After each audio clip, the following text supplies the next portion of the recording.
சகோதரிகளுக்கு வணக்கம். இன்றைக்கி ரொம்ப பெரியவங்கலேருந்து குழந்தைங்க வரைக்கும் ரொம்ப ஹெல்த்தியான ஒரு ரெசிபி தான் சகோதரிகளே. வாங்க பார்க்கலாம் சகோதரிகளே.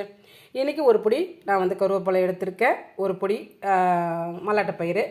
சகோதரியே முடிஞ்ச அளவுக்கு அடுப்பை சிம்மிலே இருக்கட்டும். அதுக்கப்புறம் கருப்பு உளுந்து ஒரு கைப்பிடி.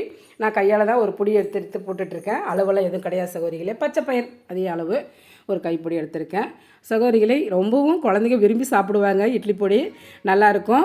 பெருங்காய கட்டி ஒரு 10 பல் பூண்டு தோலோடு போட்டுக்கலாம். இதுவும் கொஞ்சம் வதங்கட்டும். நான் அவ்வளோதான் சகோதரிகளே. அடுப்பு ஆஃப் பண்ணிடலாம்.